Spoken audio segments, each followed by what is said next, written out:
Boston Marathon is tomorrow, and April 15th also marks 11 years since the 2013 bombing terrorist attack, which killed 6 and injured hundreds more. Marc Fucarile was one of those hundreds of people hurt. He was just a few feet away from the second bomb when it went off. His right leg was lost instantly, and he has undergone years of surgeries to recover.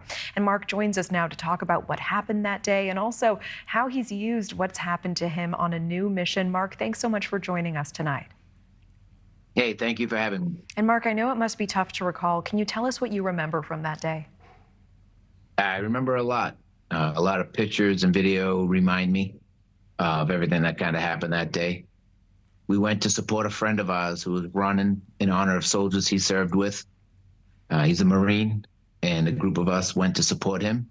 The first bomb went off, and then the second bomb went off 12, 13 seconds later right next to us. Taking my right leg. I'm sorry to interrupt. What went through your mind when that second bomb went off? Pretty much that they got me, because I saw the first one, so I knew it was bad. And when I looked up at the sky and saw the gray smoke and I was on my back, I said, they got me. Whatever just happened down the street just happened right where I was standing. Like I said, I was on fire. 3 different people put me out.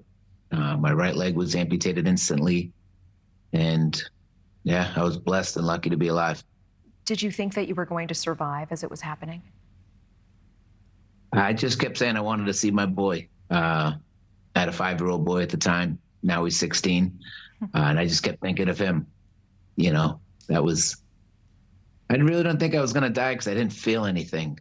You know, I felt no pain. Do you remember what you told your boy when you saw him? That I just love him. Yeah. You know, it was quite a road. I was lucky enough to have a off-duty nurse, Kayla Quinn, that came to my aid, tightened that tourniquet, and then Jimmy Davis and Shayna, that 2 Boston police officers that threw us in a paddy wagon and drove us to the Mass General Hospital, because there was no more ambulances coming that day for us at that time. I remember, so I'm sure all of us remember where we were as we were watching this unfold. And I remember watching the helicopter shots of the triage and just how desperate, how bloody, how terrible it was. I'm so sorry you went through it.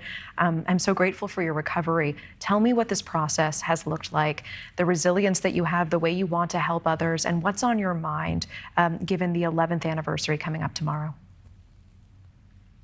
I mean, I just feel really blessed and lucky to be here and be alive. And I've now done the Boston Marathon 3 times. I would be doing it this year, but we went away for a family vacation for my mom's birthday to Aruba. So we're down in Aruba right now. My 3.5-year recovery was very difficult. 5 different revisions, amputations on my right leg, multiple surgeries on my left leg. I had to live at Walter Reed Medical Facility for 365 days. It's been a long road, but I've been blessed. I've met amazing people. I've had unbelievable support from complete strangers, my family, my best friends. I've been really lucky. Like I said, it was a long road, and I got connected with a lot of great organizations. Marc, I want to ask very quickly, do you have a message for those who are running tomorrow and also a message for those who are experiencing hardship? Yeah. Just don't give up. Right? The only ones that don't complete the race are the ones that stop.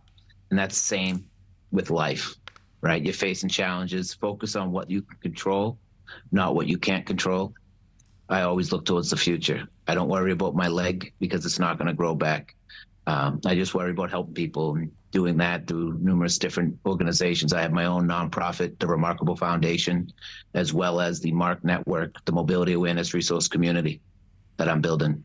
I'm really glad you're highlighting that. And again, that's the MARC Network, a positive, safe, and supportive place where anyone who is suffering from a mobility disability can find support and guidance. Marc, it's been a privilege to speak with you tonight. Thank you so much.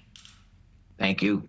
Thank you for watching. Go to newsnationnow.com to find News Nation on your television provider. And don't forget to click the red subscribe button below to get more of News Nation's fact-driven, unbiased coverage.